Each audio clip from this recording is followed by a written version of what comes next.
સ્વાગત છે। હું છું રેખા માલકાની અને જોઈએ આજના સમાચાર।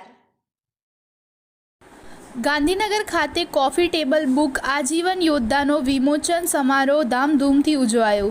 શ્રી અખિલ આંજણા કેળવણી મંડળ ગાંધીનગર પટાંગણના માતૃશ્રી જોઈતાબા કોમ્યુનિટી હોલમાં કોફી ટેબલ બુક આજીવન યોદ્ધાના વિમોચન સમારોહમાં ગુજરાતના મુખ્યમંત્રી ભૂપેન્દ્રભાઈ પટેલની મુખ્ય મહેમાન તરીકે ખાસ ઉપસ્થિતિ રહી। આ સમારોહની શુભ શરૂઆત મુખ્યમંત્રી ભૂપેન્દ્રભાઈ પટેલ, ગુજરાત રાજ્યના અન્ન અને નાગરિક પુરવઠા મંત્રી ભીખુસિંહજી, જગદીશભાઈ વિશ્વકર્મા, અરવલ્લી જિલ્લા પંચાયત પ્રમુખ પ્રિયંકાબેન, વડોદરાના ઉદ્યોગપતિ મૂળ રહેવાસી શિણોલ મોહનભાઈ પટેલ તથા અન્ય મહાનુભાવો દ્વારા દીપ પ્રાગટ્ય કરવામાં આવી। આ સમારોહમાં ખૂબ મોટી સંખ્યામાં લોકોએ ખૂબ ઉત્સાહભેર ભાગ લીધો।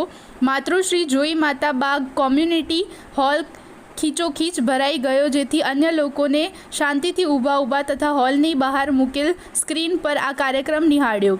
ગુજરાત રાજ્યના અન્ન અને નાગરિક પુરવઠા મંત્રી ભીખુસિંહજી પરમારની જીવન સફર પર આધારિત જે કવિ ચંદ્રેશ નારાજ દ્વારા લખાયેલ કોફી ટેબલ બુક આજીવન યોદ્ધાના વિમોચનમાં અન્ય ઉપસ્થિત ડાકોર ગુરુ ગાદીના પૂજ્ય કિરણ રામ મહારાજ શામળભાઈ પટેલ, વરિષ્ઠ પત્રકાર અને લેખક એવા પદ્મશ્રી દેવેન્દ્રભાઈ પટેલ, નવ ગુજરાત સમાચારના ગ્રુપ ઓડિટર અને વરિષ્ઠ પત્રકાર અજયભાઈ ઉમટ, ધારાસભ્યો, પૂર્વ ધારાસભ્ય, ગાંધીનગર પાલિકાના મેયર મીરાબેન પટેલ, અખિલ આંજણા કેળવણી મંડળના પ્રમુખ હરિભાઈ ચૌધરી, સદભાવના ચેરિટેબલ ટ્રસ્ટના પ્રમુખ મોહનભાઈ પટેલ તથા આગેવાનો પદાધિકારીઓ મોટી સંખ્યામાં હાજર રહ્યા હતા।